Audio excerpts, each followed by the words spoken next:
Ela decidiu limpar o escritório do marido 3 meses após sua morte. Mas quando abriu o armário, encontrou um segredo que a deixou sem ar. O luto tem um cheiro próprio.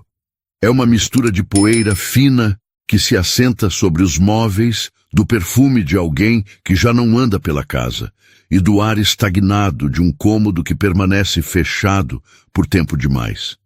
Para Cecília, era o cheiro do escritório de Marcelo. 3 meses.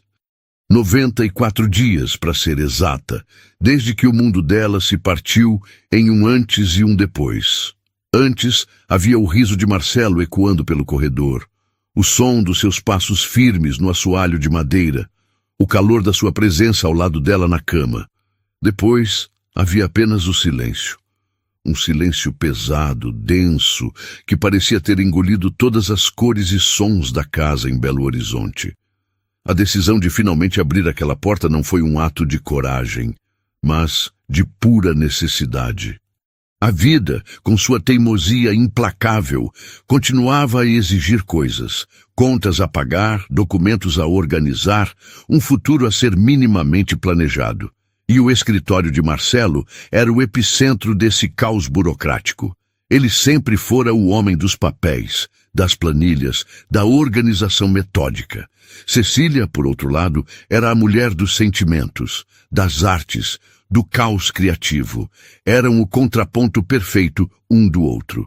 Ou assim ela pensava. Com um suspiro que carregava o peso de semanas de inércia, ela girou a maçaneta fria. O ar que a recebeu era o mesmo que ele havia respirado pela última vez ali dentro. Parado no tempo, a luz do sol da tarde, filtrada pela persiana, desenhava listras douradas sobre a mesa de mogno, sobre a cadeira de couro vazia, sobre a estante abarrotada de livros de direito e manuais técnicos que ela nunca se interessou em ler. Tudo estava exatamente como ele deixou. Uma caneta repousava ao lado de um bloco de notas, como se ele tivesse saído apenas para buscar um café e já fosse voltar. A ilusão era tão dolorosa quanto reconfortante. Cecília começou pelo mais fácil, as gavetas da escrivaninha. Contratos, apólices de seguro, extratos bancários. Cada papel, um pequeno fantasma do homem que ele foi. O marido provedor, o profissional dedicado. Ela empilhava tudo em caixas de papelão, rotulando-as com uma caligrafia trêmula. Imposto de renda, seguro de vida, apartamento. Era um trabalho mecânico, anestesiante. Permitia que suas mãos se ocupassem enquanto sua mente tentava, desesperadamente, não pensar, não sentir. Mas o luto é traiçoeiro. Ele se esconde nos detalhes. Ao esvaziar a última gaveta, seus dedos tocaram um pequeno chaveiro de metal em formato de avião. Um presente que Laura, a filha deles, lhe dera quando tinha 7 anos. A memória a atingiu como uma onda. Marcelo, rindo, prendendo o chaveiro em seu molho de chaves e dizendo, para eu nunca me esquecer de voar de volta para vocês. As lágrimas vieram sem aviso, quentes e silenciosas. Ela se permitiu chorar por alguns minutos, o rosto enterrado nas mãos, o corpo sacudindo com a força de uma dor que parecia não ter fim. Depois de se recompor, ela se levantou e olhou para o resto do cômodo. Faltava o armário. Um armário alto, de madeira escura, embutido na parede do corredor que levava ao escritório. Era ali que Marcelo guardava o que chamava de arquivo morto. Coisas antigas, projetos finalizados, papéis que talvez um dia fossem necessários, mas que provavelmente nunca mais seriam vistos. Era o último bastião da sua organização, o lugar menos provável para se encontrar algo de valor. As portas rangeram ao abrir, revelando prateleiras repletas de caixas de arquivo idênticas, de um papelão pardo e sem graça. Cecília puxou a primeira, depois a segunda. Notas fiscais de uma reforma feita há 10 anos. Manuais de eletrodomésticos que já nem existiam mais. Era um cemitério de trivialidades. Ela estava prestes a fechar as portas e deixar o resto para outro dia. Talvez para outro ano, quando algo chamou sua atenção. No fundo da prateleira mais alta, quase escondida atrás de uma pilha de pastas, havia uma caixa diferente. Era menor, de um papelão mais firme, sem nenhuma etiqueta. Curiosa, ela subiu em um banquinho para alcançá-la. A caixa estava surpreendentemente leve. Ao colocá-la no chão, a poeira acumulada em sua tampa fez Cecília tossir. Ela a abriu sem qualquer expectativa. Dentro, mais do mesmo, papéis amarelados, alguns recibos antigos, um calendário de 2012. Ela remexeu o conteúdo com um dedo, sentindo uma pontada de decepção. Por um instante, uma parte tola de si mesma esperara encontrar uma carta de amor esquecida, uma foto antiga dos dois que ela não conhecia. Algo que a reconectasse com o homem que amava, não com o burocrata. Quando já ia fechar a tampa, seus dedos sentiram um objeto pequeno e duro no fundo da caixa, sob uma folha de papel solta. Ela afastou o papel e o viu. Era um pendrive. Um modelo simples de plástico preto, como tantos outros que já tinha visto. Mas este tinha algo diferente.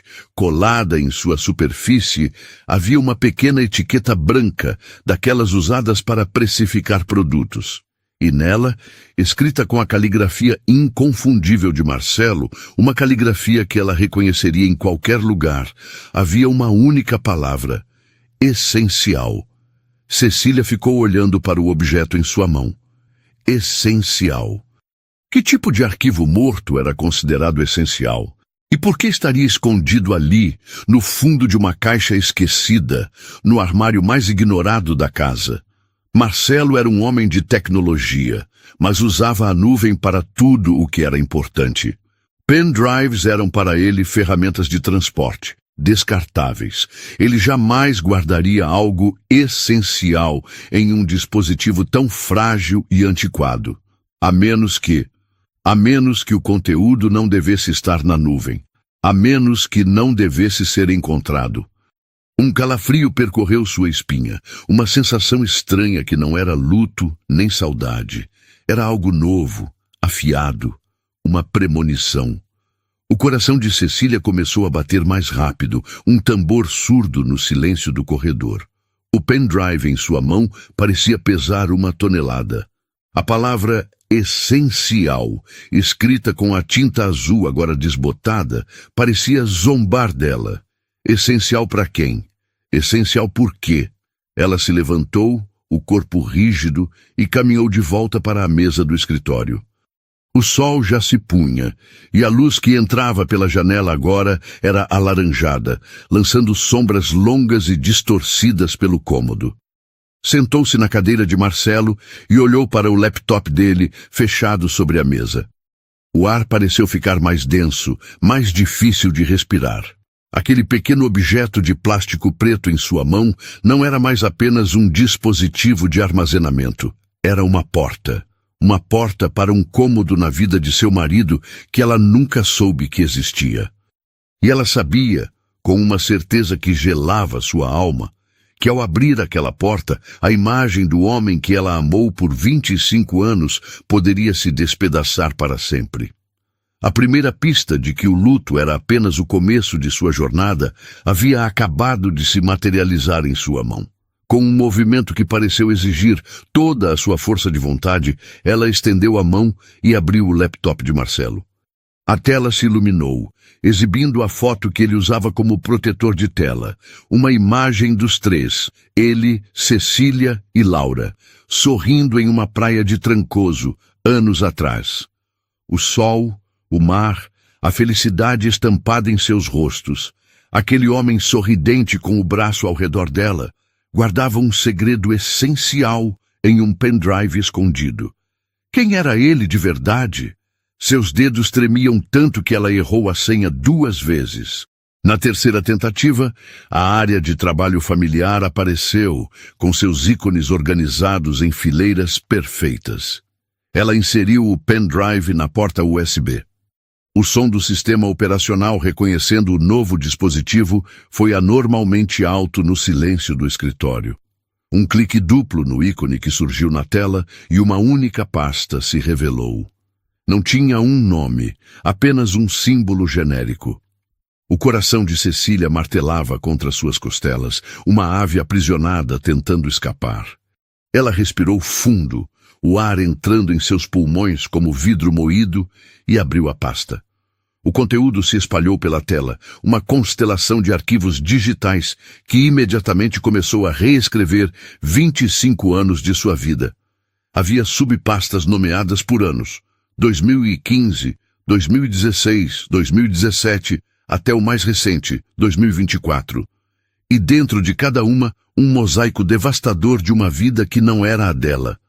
Fotos, documentos escaneados, arquivos de texto que pareciam ser cartas ou diários. O clique do mouse era o som de marteladas em pregos de um caixão que ela não sabia que estava sendo construído. Ela abriu a pasta de 2018 aleatoriamente. A primeira foto que carregou era de uma mulher. Uma mulher que ela nunca tinha visto, de cabelos escuros e um sorriso tímido, sentada em um banco de praça. Ao lado dela, uma menina pequena, de talvez uns 2 ou 3 anos, com cachos castanhos e olhos grandes e curiosos. A menina segurava um sorvete de morango, a boca toda lambuzada. Era uma cena banal, doce, mas então Cecília olhou mais de perto para o rosto da criança, e o ar lhe faltou. Era como se olhasse para uma foto de Marcelo na infância. O mesmo formato do queixo, a mesma curva das sobrancelhas, o mesmo brilho nos olhos. Um reconhecimento tão instantâneo e doloroso que a deixou fisicamente sem fôlego, como se tivesse levado um soco no estômago. Com as mãos trêmulas, ela começou a abrir os outros arquivos, uma a uma, movida por um horror hipnótico. Havia dezenas de fotos. A menina, que as legendas dos arquivos identificavam como Ana Luísa, crescendo ano a ano. Em um parquinho, em uma festa de aniversário com um bolo do personagem de desenho animado da vez, vestida para uma festa junina na escola. Em muitas das fotos, a mulher de sorriso tímido, Fabiana, estava presente.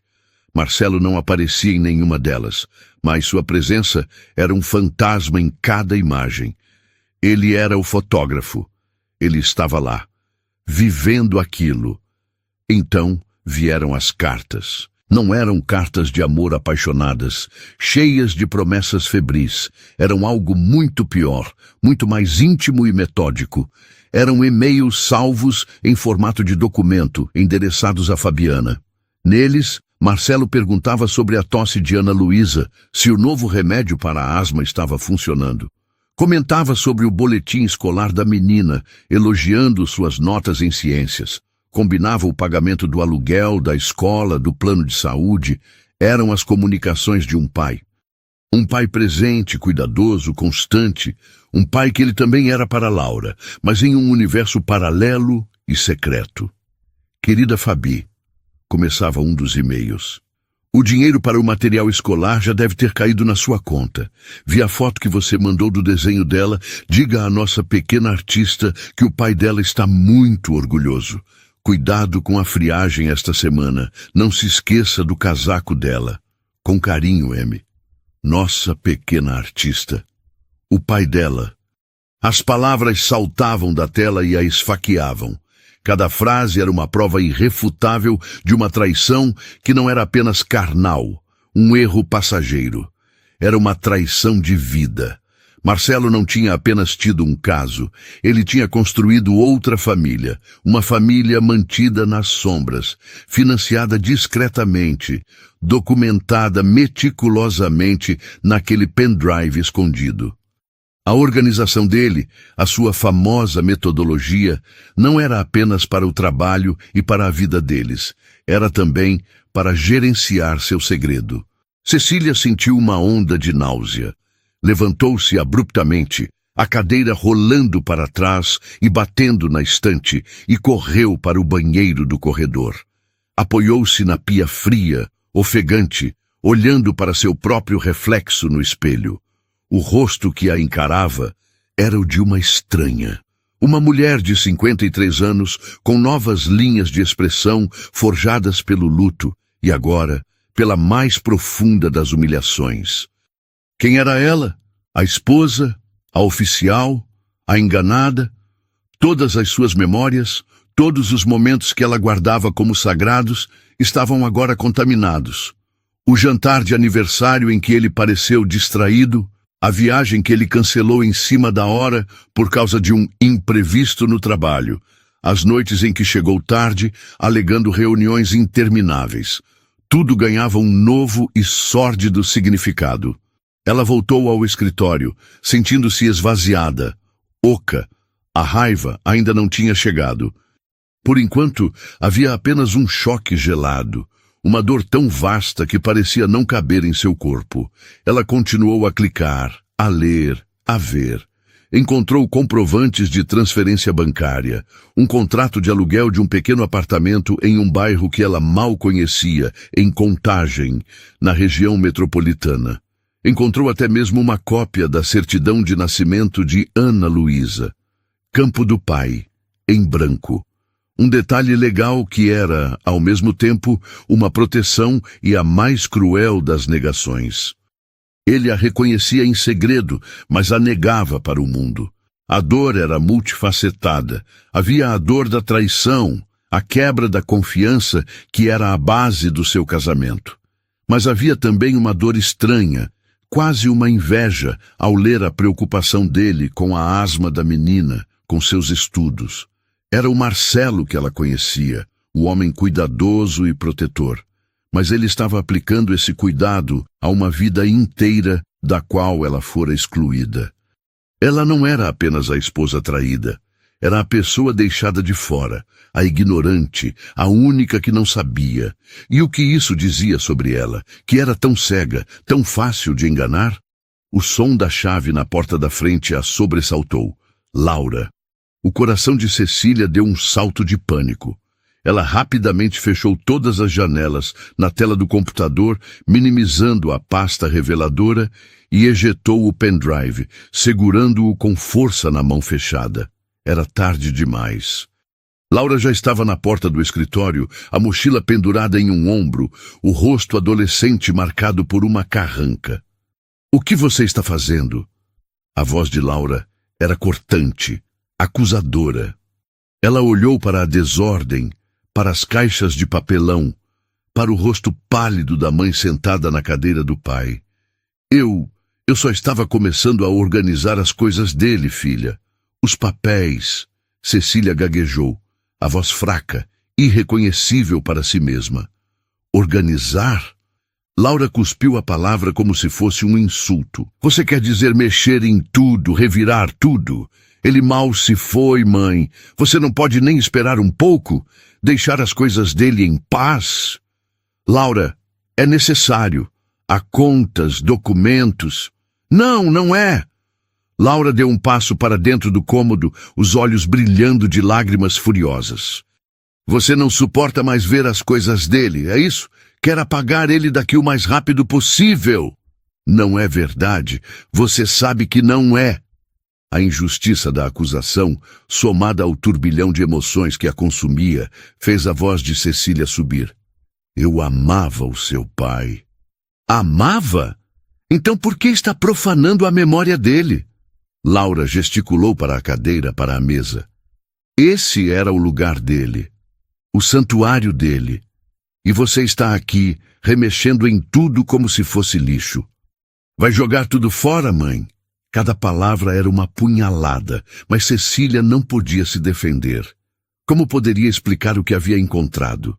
Como poderia dizer àquela menina, que já estava sofrendo a perda do seu herói, que o pai delas não era quem ela pensava, que o homem cuja memória ela defendia com tanto fervor era um mentiroso? A revelação a destruiria. E naquele momento, Cecília percebeu a armadilha perfeita que Marcelo havia deixado para trás.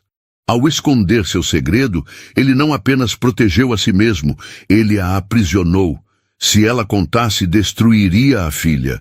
Se não contasse, seria consumida sozinha pela verdade.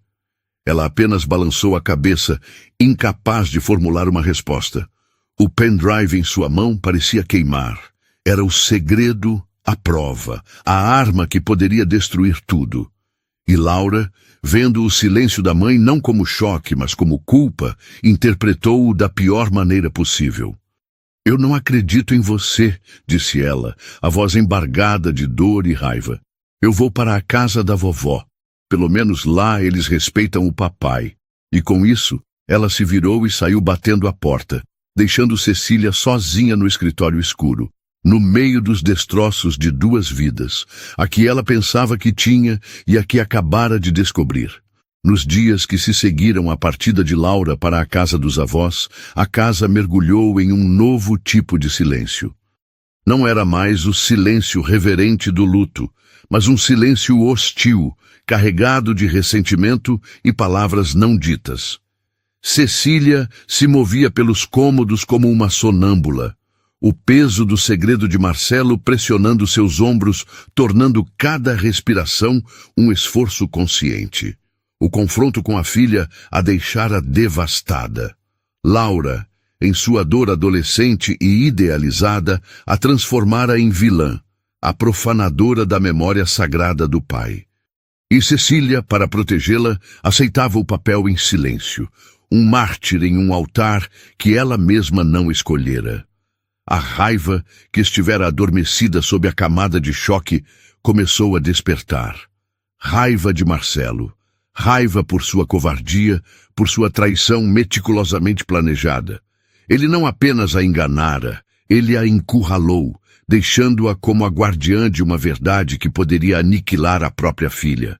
Ele morreu e se livrou do fardo, deixando a bomba para ela desarmar, ou para explodir em suas mãos. O pendrive era uma presença constante, mesmo quando guardado no fundo de sua gaveta de roupas íntimas. Era um tótem de sua vida desfeita. Às vezes, no meio da noite, ela o pegava e o conectava ao laptop, revisitando as provas de sua humilhação. A necessidade de ver, de tornar aquilo real para além da tela de um computador, começou a crescer dentro dela como uma febre. Era uma compulsão, uma ideia terrível e irresistível. O que ela esperava encontrar? Uma confrontação, uma explosão de dor? Ela não sabia. Sabia apenas que não poderia continuar a viver com aqueles fantasmas digitais. Precisava dar-lhes carne e osso, mesmo que isso a destruísse. Numa manhã de quinta-feira, uma semana após a partida de Laura, Cecília tomou uma decisão. Vestiu-se com as roupas mais discretas que encontrou. Uma calça jeans, uma blusa simples e sapatilhas confortáveis. Pegou as chaves do carro, a bolsa e, após um momento de hesitação, o comprovante de aluguel amassado. O endereço estava gravado em sua mente. Dirigir até Contagem foi como atravessar um portal. As ruas arborizadas e os prédios elegantes de seu bairro deram lugar a um emaranhado de avenidas comerciais movimentadas, viadutos e uma arquitetura mais funcional, mais densa. O GPS a guiou por ruas que se tornavam progressivamente mais estreitas e modestas. Ela se sentia uma intrusa, uma turista em sua própria cidade. Cada placa de rua, cada rosto desconhecido no ponto de ônibus aumentava a sensação de irrealidade. Marcelo estivera ali, regularmente, por anos. Ele conhecia aquele caminho, aquelas ruas. Era um mapa de sua vida secreta. Finalmente a voz do GPS anunciou: "Você chegou ao seu destino." Era uma rua residencial tranquila, com casas simples e pequenos prédios de apartamentos de 2 ou 3 andares. O prédio do endereço era um deles. Uma construção modesta, de pintura bege um pouco desbotada, com grades de ferro nas janelas do térreo. Não havia porteiro, apenas um interfone ao lado do portão de metal. Cecília estacionou o carro do outro lado da rua, algumas casas adiante, sob a sombra de uma mangueira. Desligou o motor e ficou ali, o coração batendo descompassado. O que estava fazendo? Era loucura. Deveria ir embora, voltar para sua casa, para sua dor familiar. Mas seus olhos estavam fixos no prédio, como se magnetizados. Ela esperou. Não sabia exatamente pelo quê.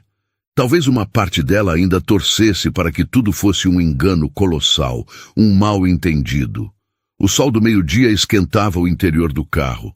O tempo se arrastava. 15 minutos, 20, meia hora. Ela estava prestes a desistir, a admitir a insanidade daquela expedição, quando o portão do prédio se abriu com um rangido. Uma mulher saiu. Cecília prendeu a respiração. Era ela. A mulher das fotos, Fabiana.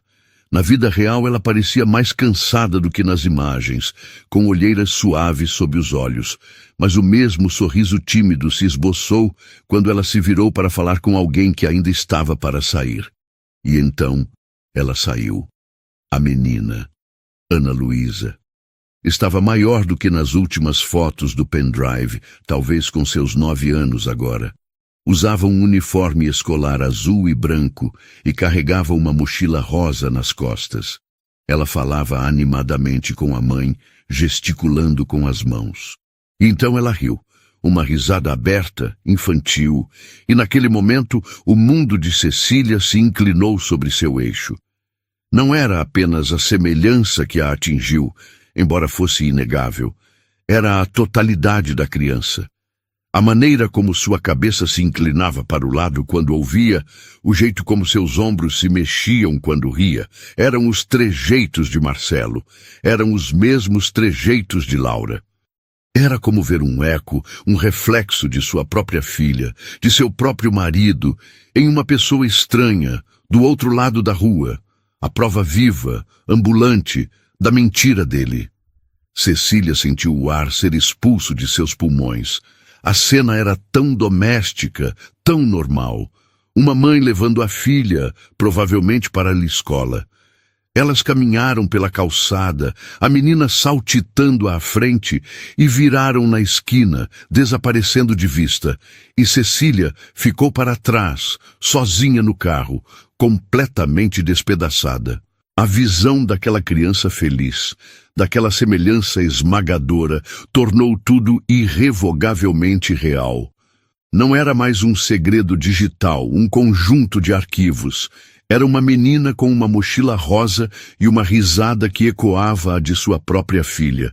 Era uma vida que existia, que respirava, que continuava, indiferente à sua dor.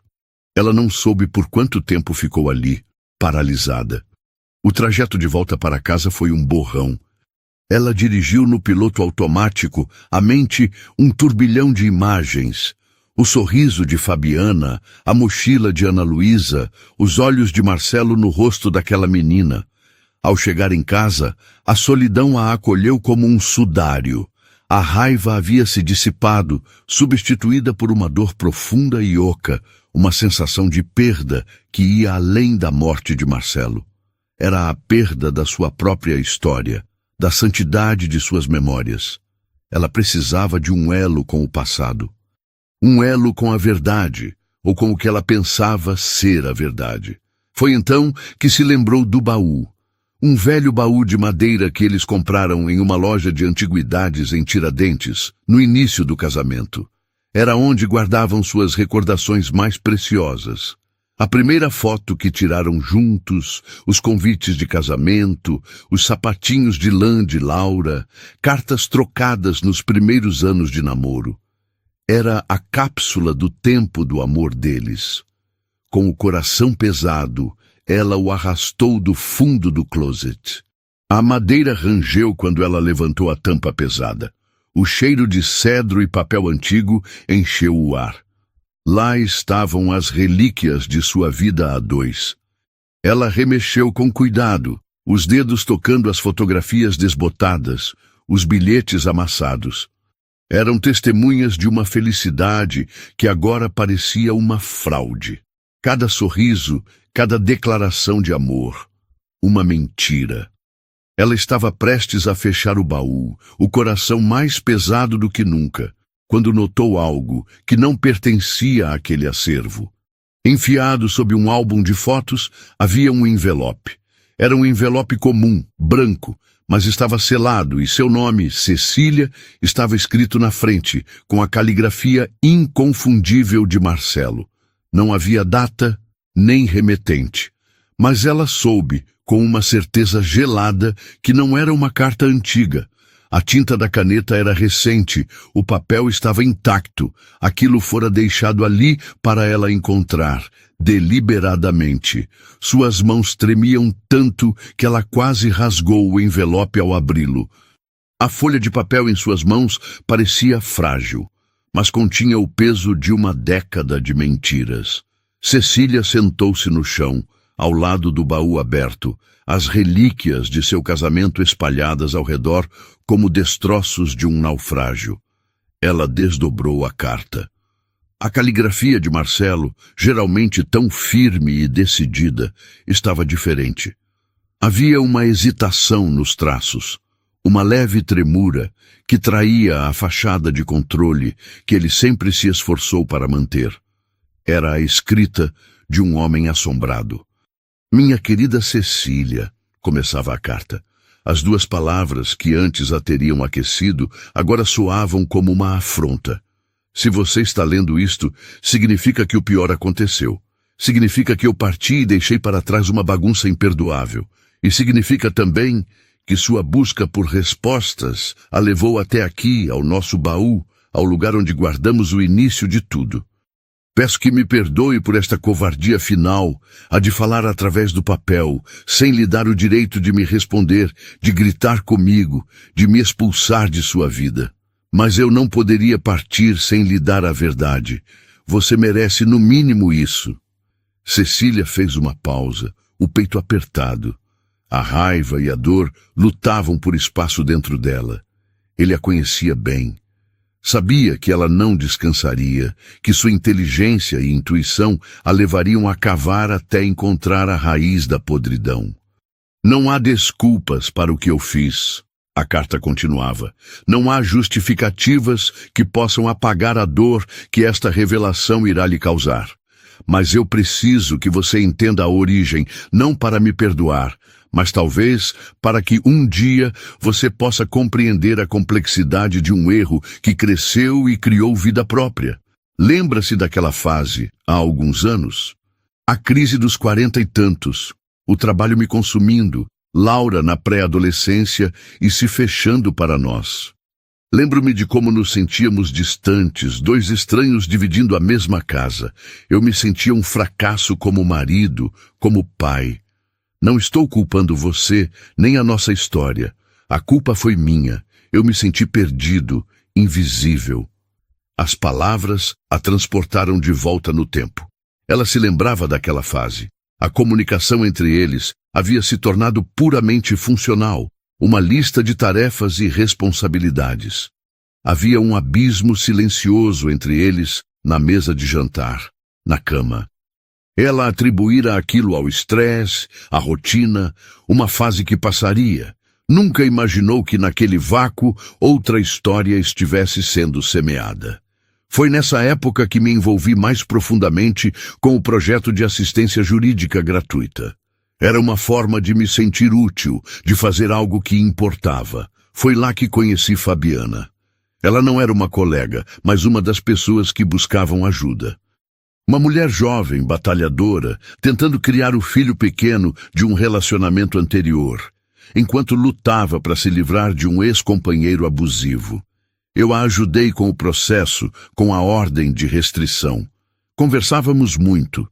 Ela me contava de suas dificuldades, de sua resiliência, e eu, como um tolo, me abri sobre a minha solidão, sobre o vazio que sentia em casa. Cecília fechou os olhos com força. A imagem se formou em sua mente. Marcelo, o Salvador. O homem forte e competente, oferecendo amparo a uma mulher vulnerável. Era um papel que ele sempre gostou de desempenhar. E aparentemente, ela, a esposa, já não era um palco adequado para essa performance. O que aconteceu foi um erro. Uma única noite. Um momento de fraqueza, de carência, alimentado por uma falsa sensação de entendimento. Foi sórdido e errado, e eu me arrependi no instante seguinte. Jurei a mim mesmo que nunca mais aconteceria, e não aconteceu. Eu e Fabiana nos afastamos. Tentei consertar as coisas em casa, com você e com Laura. E por um tempo pareceu que conseguiríamos. Lembra da nossa viagem para a serra? Foi minha tentativa desesperada de nos reencontrar, de apagar meu erro. Ela se lembrava. Lembrava-se de como ele pareceu mais presente, mais carinhoso. Ela pensou que a crise havia passado. Mal sabia ela que estava apenas começando. 2 meses depois, Fabiana me procurou. Ela estava grávida. O mundo desabou sob os meus pés, Cecília. Meu primeiro impulso foi o pânico, a negação. Mas ela não me pediu nada, apenas me comunicou, disse que assumiria a responsabilidade sozinha, que o erro fora dos dois. Mas eu não podia. Eu não podia simplesmente virar as costas. Quando Ana Luísa nasceu e eu a vi pela primeira vez, ela era tão pequena, tão frágil, e ela se parecia comigo. Eu vi meus traços, vi os traços da minha mãe. Ela era minha filha. As lágrimas que Cecília segurava começaram a cair, manchando a tinta da carta. A dor da traição se misturava agora com um sentimento novo e confuso. A confissão dele não diminuía a mentira, mas a humanizava de uma forma terrivelmente dolorosa. E então, Cecília, eu fiz a escolha mais covarde da minha vida. Eu olhei para você, para a nossa Laura, para a vida que construímos, e não tive coragem de arriscar perder tudo. O medo de ver o seu rosto se transformar em desprezo, de ver nossa filha me odiar, foi maior do que a minha integridade. Então, eu construí um muro. De um lado, a minha família, a minha luz, o meu lar.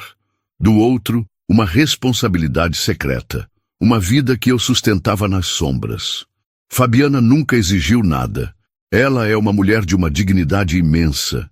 Ela apenas aceitou a ajuda que ofereci para garantir que a Ana não passasse pelas dificuldades que ela passou. O aluguel, a escola, os remédios para a asma crônica dela, era o mínimo que eu podia fazer. Era a minha penitência silenciosa. Asma crônica. A informação a atingiu. Explicava os e-mails preocupados, a insistência com os cuidados. Não era apenas um pai, era um pai de uma criança com uma condição de saúde delicada. A complexidade do segredo se aprofundava, tornando tudo ainda mais perverso e, paradoxalmente, mais compreensível. Eu vivi uma vida dupla e o preço foi a minha paz. Cada sorriso seu, cada abraço de Laura era ao mesmo tempo uma bênção e uma facada de culpa. Cada vez que eu ia à contagem, sentia-me um criminoso. E cada vez que eu voltava para casa, para você, sentia-me um impostor. Eu amava você, Cecília. Por favor, acredite nisso. O meu amor por você e por Laura sempre foi a única coisa real e sólida na minha vida. O resto foi um erro catastrófico que eu não tive coragem de consertar. Eu escolhi a mentira para preservar a nossa felicidade, mas no fundo eu sabia que uma felicidade construída sobre uma mentira é apenas uma ilusão frágil. Cecília soluçou. Um som gutural de dor pura. Ele a amava. A frase era ao mesmo tempo um consolo e um insulto. Que tipo de amor era aquele que a condenava à ignorância, que a desrespeitava de forma tão fundamental? Não peço seu perdão, pois sei que não o mereço. Peço apenas que, quando a raiva passar, você olhe para Laura. Eu a magoei profundamente com a minha ausência final, mas a magoei ainda mais com a minha vida secreta. E peço que pense em Ana Luísa. Ela é uma menina doce, inteligente, que não tem culpa de nada. Ela é a vítima inocente da minha fraqueza. Não sei o que você fará com esta verdade. É um fardo que eu, egoisticamente, deixo em suas mãos. Mas eu a conheço, Cecília. Conheço a força do seu coração, a sua imensa capacidade de empatia. Você sempre foi a melhor parte de mim. Com todo o amor e o mais profundo arrependimento, Marcelo. A carta terminou. Cecília ficou segurando o papel, as palavras dele gravadas a fogo em sua mente. O homem que ela amava e odiava naquele momento era complexo, falho, covarde e de uma forma distorcida, decente. Ele cometeu um erro terrível, mas tentou, à sua maneira torta, arcar com as consequências sem destruir o mundo que conhecia. Fracassou em todos os sentidos. Ela dobrou a carta lentamente e a colocou de volta no envelope. O baú de recordações à sua frente não parecia mais uma coleção de mentiras. Parecia o que realmente era. A história de um amor que fora real, mas imperfeito.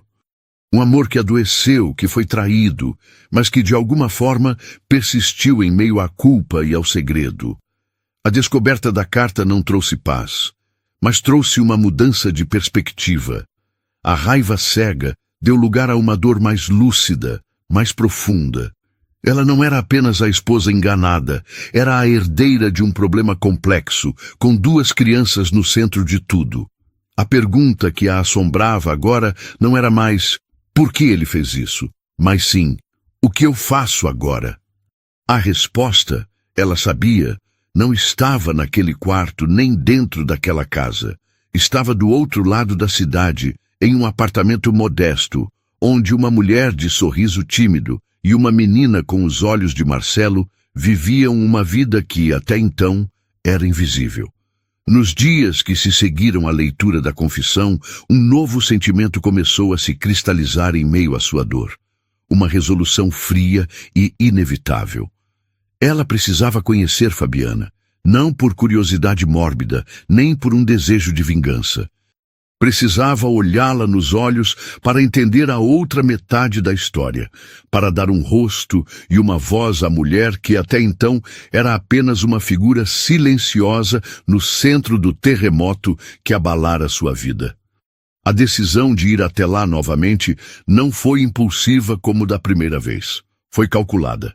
Ela passou 2 dias em um estado de quietude estranha, preparando-se mentalmente para o encontro. O que diria? Como começaria uma conversa que era, em sua essência, impossível? Olá, sou a esposa do homem com quem você teve uma filha. A absurdidade da situação era esmagadora. No 3º dia, ela acordou sabendo que era o dia. Colocou a carta de Marcelo dentro da bolsa. Era sua única credencial, seu passaporte para aquele mundo desconhecido. Era também um escudo, a prova de que não estava ali para atacar, mas para compreender. O caminho para a Contagem pareceu mais curto desta vez, a familiaridade do trajeto trazendo uma calma nervosa. Ela estacionou na mesma rua, mas em vez de ficar no carro, saiu. Caminhou lentamente até a frente do prédio bege, o coração martelando um ritmo irregular contra suas costelas. Olhou para o interfone. Ela não sabia qual era o delas. Teria que esperar. A sorte, ou o destino, estava do seu lado. Cerca de 10 minutos depois, uma senhora idosa saiu pelo portão, deixando-o entreaberto por um instante. Foi o suficiente. Cecília respirou fundo. Empurrou o portão e entrou no pequeno corredor que levava às escadas. O ar era abafado, com um cheiro de comida caseira. Havia 6 apartamentos, 2 por andar. Ela não tinha ideia de qual procurar. Foi então que ouviu uma tosse seca, persistente, vinda do 2º andar. A tosse de uma criança. Asma crônica. As palavras de Marcelo ecoaram em sua mente. Ela subiu as escadas, os pés movendo-se com uma autonomia que sua mente consciente não possuía. A porta do apartamento 201 estava ligeiramente entreaberta, talvez para ventilar. A tosse vinha de lá. Ela parou diante da porta, a mão erguida para bater, mas congelada no ar. Podia ouvir vozes lá dentro. A voz suave de Fabiana dizendo: "Calma, filha, respira fundo, pega a sua bombinha." E a voz ofegante da menina. Cecília sentiu um nó na garganta. Aquela era a realidade nua e crua do segredo de Marcelo. Não era um romance, era uma luta diária pela respiração. Reunindo uma coragem que não sabia possuir, ela bateu levemente na porta. Os nós dos seus dedos fizeram um som oco. As vozes dentro do apartamento cessaram. Passos se aproximaram e a porta se abriu por completo. Fabiana estava ali. Embora nunca tivessem se visto pessoalmente, a imagem de Cecília, a esposa oficial, provavelmente habitava seus pensamentos tanto quanto a imagem de Fabiana habitava os de Cecília. "Pois não", Fabiana disse, a voz um pouco rouca, defensiva. Cecília abriu a boca, mas nenhum som saiu. Todas as frases que ensaiou desapareceram. Em vez disso, ela apenas estendeu a mão e ofereceu o envelope. Seus olhos suplicavam para que a outra mulher entendesse. Fabiana olhou do envelope para o rosto de Cecília e a compreensão brilhou em seus olhos. Ela pegou o envelope com a mão trêmula, reconhecendo a caligrafia de imediato. Sem dizer uma palavra, ela abriu a porta um pouco mais. Um convite silencioso para que Cecília entrasse. O apartamento era pequeno, mas impecavelmente limpo e arrumado. A sala era conjugada com a cozinha e os móveis eram simples e funcionais. Em um sofá estava sentada Ana Luísa, segurando um inalador em formato de ursinho. A menina olhou para Cecília com seus olhos grandes e curiosos, os olhos de Marcelo, e depois voltou sua atenção para a mãe, buscando segurança. "Ana, vai para o seu quarto um pouquinho, meu amor. A mamãe precisa conversar com esta senhora", disse Fabiana, a voz suave, mas firme. A menina obedeceu sem questionar, desaparecendo por um corredor. As duas mulheres ficaram sozinhas no silêncio da pequena sala. Fabiana não abriu a carta.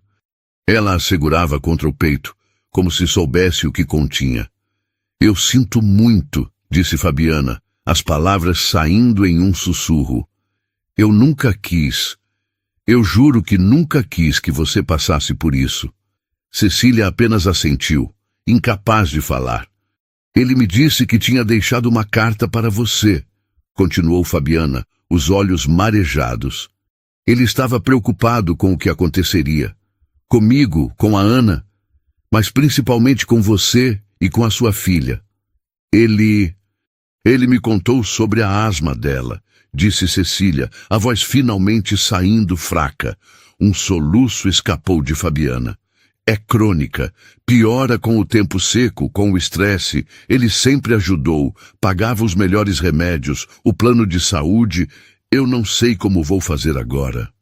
A vulnerabilidade em sua voz era palpável, desarmante.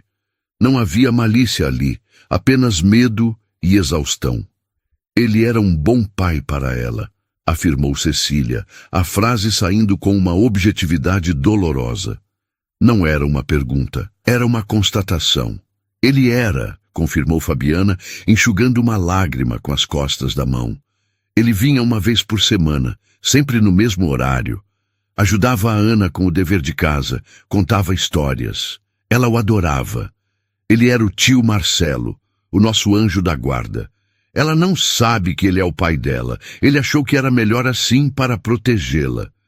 A revelação caiu sobre Cecília com um peso inesperado. Tio Marcelo. Outra camada da mentira, outra proteção construída por ele. Ele negara à filha até mesmo o direito de chamá-lo de pai. "Eu nunca quis atrapalhar a sua família", repetiu Fabiana como um mantra. "Quando eu descobri a gravidez, eu entrei em pânico. Eu não ia contar a ele, mas eu não tinha ninguém. Ele foi a única pessoa que me ajudou a sair de uma situação horrível. Eu me senti em dívida e o que aconteceu foi um erro que eu paguei todos os dias. Ele deixou claro desde o início que amava você, que nunca deixaria a sua família. Eu aceitei o meu lugar. Eu só queria que a minha filha tivesse uma chance, que não passasse pelo que meu outro filho passou." Ela finalmente abriu a carta e seus olhos percorreram as linhas que Cecília já conhecia de cor. As lágrimas agora corriam livremente por seu rosto. As duas mulheres, unidas pela mesma caligrafia, pelo mesmo homem, choravam em silêncio. Elas ficaram em silêncio por um longo tempo. Não era um silêncio constrangedor, mas um silêncio de processamento, de luto compartilhado. Cecília olhou ao redor do apartamento. Viu os desenhos de criança presos com ímãs na geladeira, um pequeno telescópio de brinquedo perto da janela, livros infantis empilhados em uma mesinha. Era um lar construído sobre uma mentira, mas um lar cheio de amor. O que vai acontecer agora? Perguntou Fabiana, a voz frágil, trazendo-as de volta à realidade. Cecília não tinha a resposta.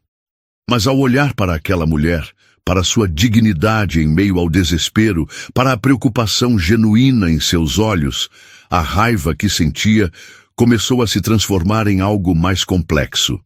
Empatia. Não era perdão, estava longe disso, mas era o reconhecimento de que Fabiana também era, à sua maneira, uma vítima das escolhas de Marcelo. Eu não sei, respondeu Cecília com sinceridade. Eu preciso de tempo. Minha filha, ela não sabe de nada. Ela está sofrendo muito com a morte do pai. Laura, disse Fabiana baixinho. Ele falava muito dela, mostrava fotos, tinha tanto orgulho. Saber que Marcelo compartilhava a vida de Laura com sua outra família foi uma nova pontada de dor, mas Cecília a absorveu. Naquele momento, as pequenas dores não importavam mais diante da imensidão do problema que tinham em mãos. Havia uma criança no outro quarto, uma menina que era irmã de sua filha, uma menina que acabara de perder seu tio e seu provedor. Cecília se levantou. O encontro havia chegado ao seu fim natural. Não havia mais nada a ser dito naquele dia. Eu preciso ir, disse ela. Fabiana se levantou também. Obrigada por ter vindo. Quando Cecília chegou à porta, ela se virou. Não se preocupe com os remédios dela. Ou com a escola, por enquanto. Vamos dar um jeito. Fabiana a olhou, os olhos cheios de uma gratidão tão profunda que era quase dolorosa de se ver. Ela apenas assentiu, incapaz de falar. Cecília desceu as escadas e saiu para a luz do sol, sentindo-se completamente esgotada, como se tivesse corrido uma maratona. A volta para casa, após o encontro com Fabiana, foi um mergulho em um silêncio diferente. Cecília sentia-se como um campo de batalha, após a trégua, onde a poeira ainda não havia baixado, mas a luta principal cessara. A promessa impulsiva de dar um jeito ecoava em sua mente, um compromisso que ela não sabia como honrar, mas que, de alguma forma, a impulsionava. Os dias que se seguiram foram dedicados a um balanço interno. Ela revisitou a carta de Marcelo, não com a fúria inicial, mas com uma lente mais compassiva, embora ainda dolorosa. A ausência de Laura pesava. A casa parecia vazia demais, fria demais. Cecília sentia falta da presença barulhenta da filha, de suas reclamações adolescentes, até mesmo de sua carranca. A dor da separação, somada à culpa por não poder compartilhar a verdade, era um fardo pesado. Ela sabia que precisava se reconectar com Laura, mas como? Como explicar a complexidade da vida sem revelar a verdade que a protegeria, mas a destruiria? A ligação de sua sogra, Dona Lúcia, veio como um alívio e um novo desafio. Cecília, Laura está com saudades de casa. Ela está mais calma agora. Acho que seria bom se você viesse buscá-la. O coração de Cecília deu um salto. Era a oportunidade que ela esperava. Claro, Lúcia, estou indo para aí agora mesmo. O trajeto até a casa de Dona Lúcia foi preenchido por um ensaio mental. O que diria? Como abordaria a ferida aberta entre elas? Ela decidiu pela honestidade, mas uma honestidade parcial, sem revelar o segredo. Ao chegar, Laura estava sentada na varanda, com um livro nas mãos, mas seus olhos estavam fixos no horizonte. Ela parecia menor, mais frágil do que Cecília se lembrava. O rosto ainda carregava a marca do ressentimento, mas havia também uma tristeza profunda. Oi, filha, Cecília disse a voz suave. Laura levantou os olhos e, por um instante, a barreira entre elas pareceu intransponível. Oi, mãe. Sua avó disse que você estava com saudades de casa. Laura deu de ombros. Um pouco.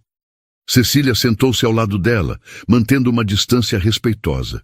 Eu também senti sua falta, Laura. A casa fica vazia sem você. O silêncio se instalou. Cecília respirou fundo. Eu sei que você está brava comigo. E eu entendo.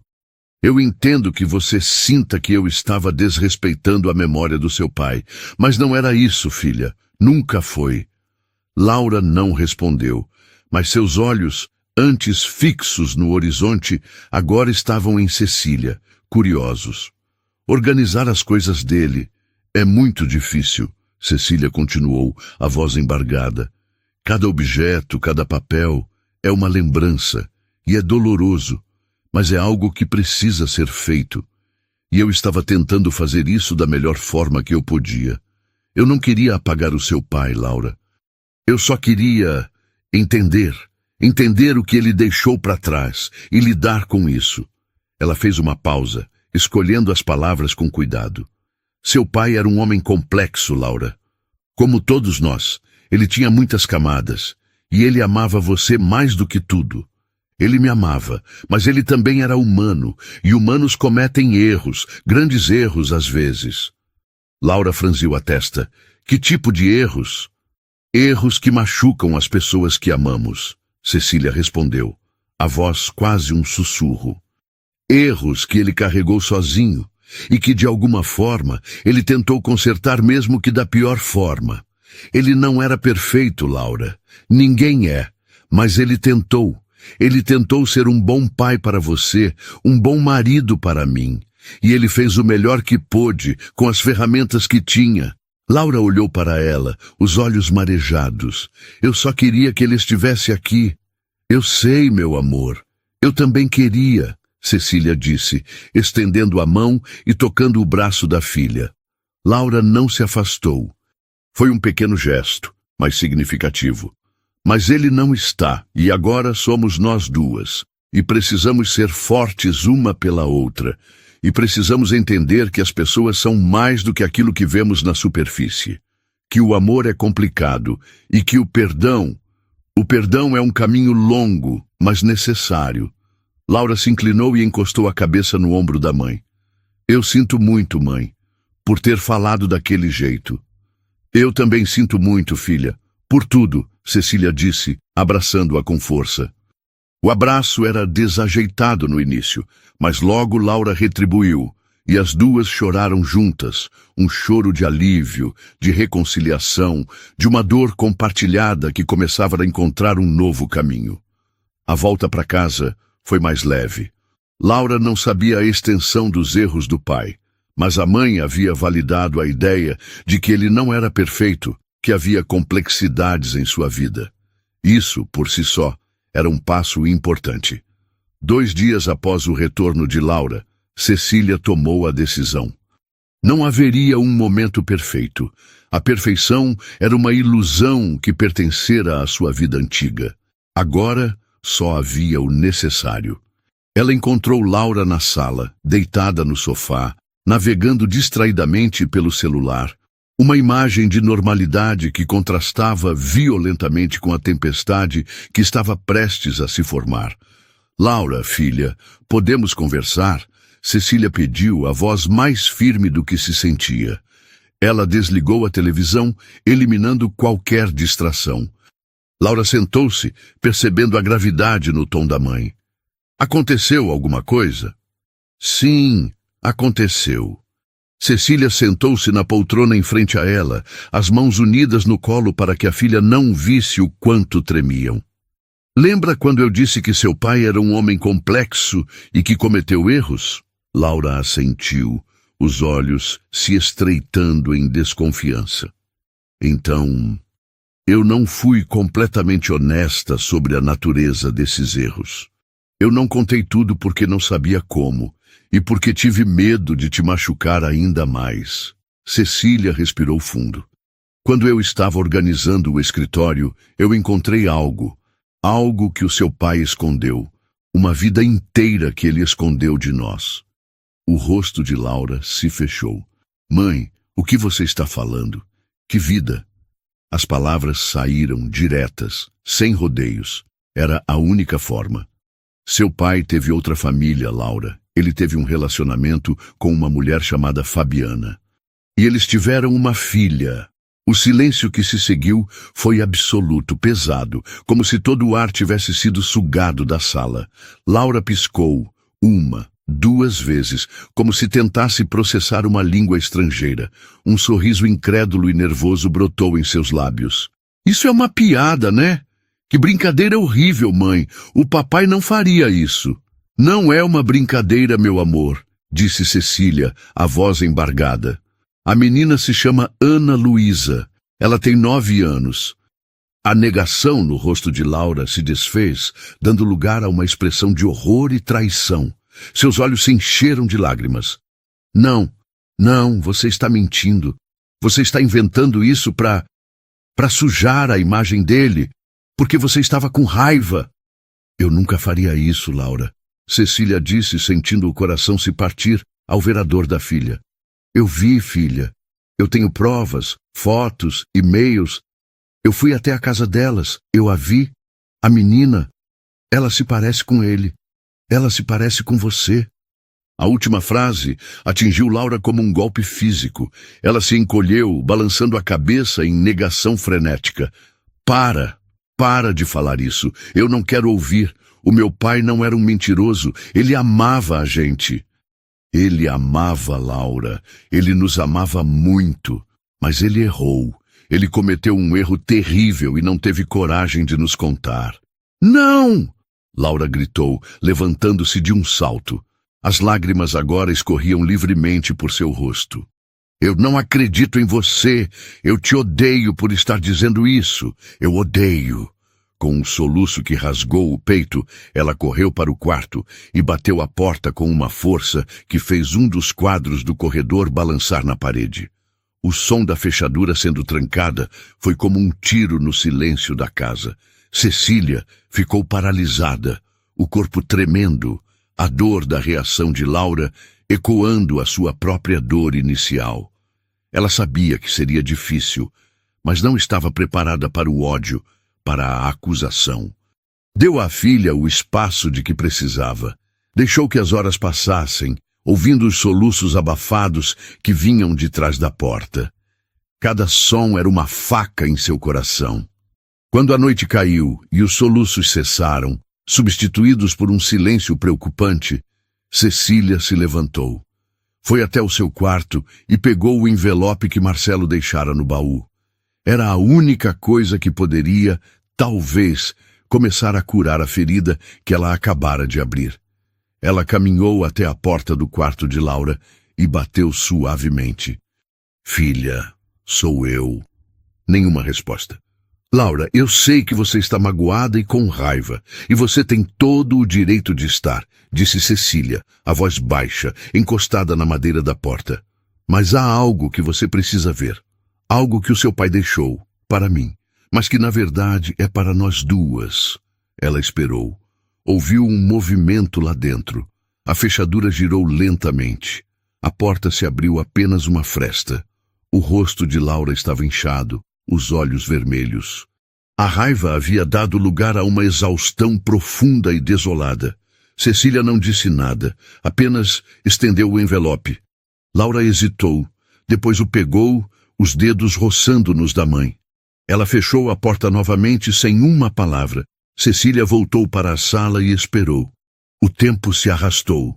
Ela imaginou a filha lendo as mesmas palavras que a haviam destruído e, paradoxalmente, a libertado. Quase 1 hora depois, a porta do quarto se abriu novamente. Laura saiu, a carta amassada em sua mão, o rosto banhado em novas lágrimas.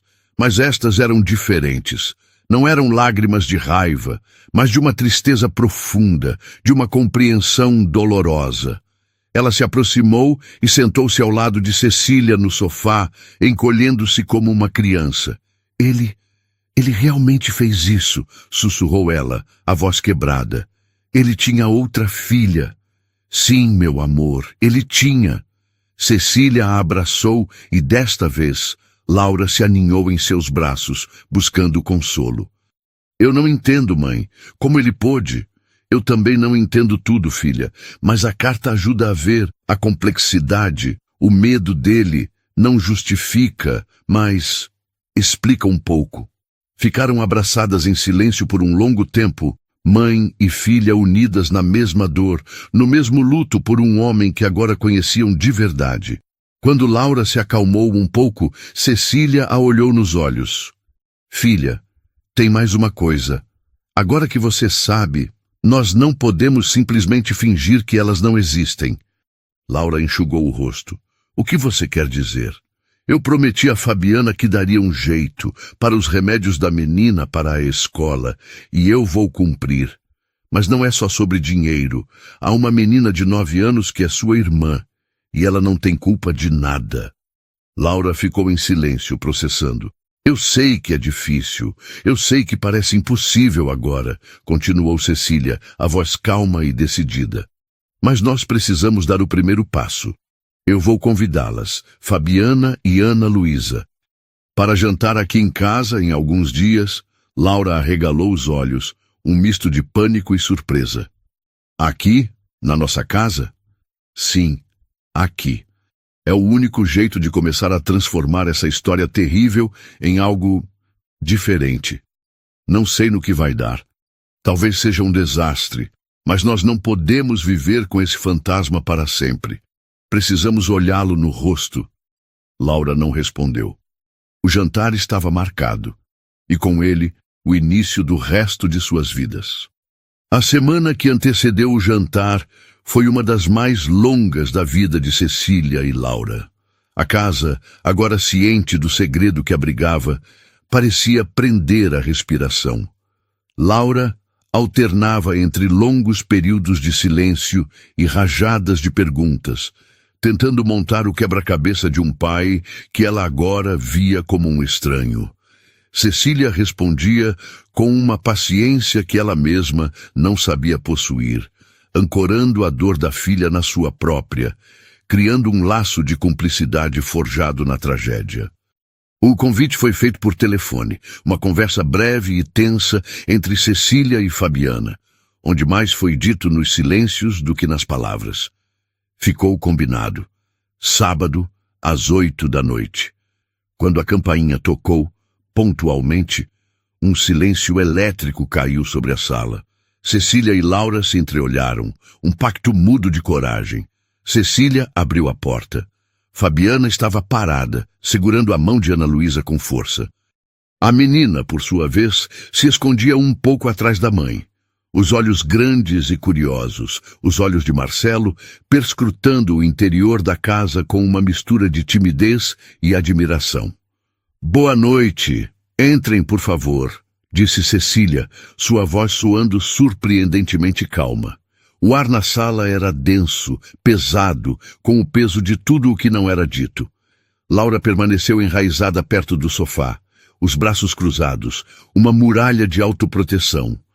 Fabiana, igualmente desconfortável, murmurou um boa noite e incentivou Ana Luísa a entrar. A menina, vestindo um vestido simples e sapatilhas brilhantes, parecia minúscula na sala ampla. O jantar foi uma obra de arte da cordialidade forçada.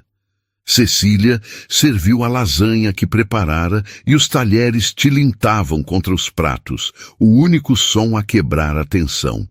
As perguntas eram seguras, impessoais. Você estuda onde, Ana Luísa? Perguntou Cecília. Na escola Monteiro Lobato, respondeu a menina, a voz baixa. Laura permanecia em silêncio, empurrando a comida de um lado para o outro no prato. Foi Ana Luísa quem inadvertidamente quebrou o gelo. Olhando para uma estante na sala, ela apontou para um objeto. Aquele é um telescópio de verdade? Laura, que ganhara o telescópio do pai em seu último aniversário, ergueu os olhos pela primeira vez. É, um refrator de 90 milímetros. Uau! Sussurrou Ana Luísa, os olhos brilhando. Eu tenho um de brinquedo. Adoro ver as estrelas. A minha professora de ciências disse que Júpiter está visível este mês. Eu vi ontem, disse Laura, a voz ainda contida, mas com um pingo de interesse. Dá para ver as luas galileanas. Io, Europa, Ganimedes e Calisto. Ana Luísa arregalou os olhos. Sério? O tio Marcelo me deu um livro sobre elas. A menção ao apelido fez o ar gelar por um segundo. Cecília viu a dor cruzar o rosto de Laura, mas a filha respirou fundo, uma maturidade inesperada surgindo. Ele me deu este telescópio, disse Laura baixinho. Vem, eu te mostro como funciona. Enquanto as duas meninas se afastavam em direção à varanda, Cecília e Fabiana ficaram sozinhas à mesa, observando a cena. Um fio de conexão, frágil e tênue, havia se formado, e com ele a tensão na sala diminuiu. Ela é uma menina adorável, disse Cecília com sinceridade. Laura também, respondeu Fabiana. Marcelo tinha tanto orgulho dela, da inteligência, do jeito forte dela. Naquela noite, algo mudou. Não houve um grande momento de catarse ou perdão. Houve apenas a visão de duas meninas, duas irmãs, inclinadas sobre um telescópio, compartilhando a admiração pelas estrelas, unidas por um legado complexo de dor e de amor. Aquele jantar não foi um evento isolado, mas o primeiro passo em uma longa jornada de reconstrução. A convivência, inicialmente cautelosa, tornou-se mais frequente. Fabiana e Ana Luísa vinham aos domingos, enquanto as adultas conversavam na cozinha, construindo uma relação de respeito mútuo e empatia. As meninas se fechavam no quarto de Laura, entre livros e projetos escolares. O ápice dessa nova conexão veio 2 meses depois, na Feira de Ciências da escola de Laura.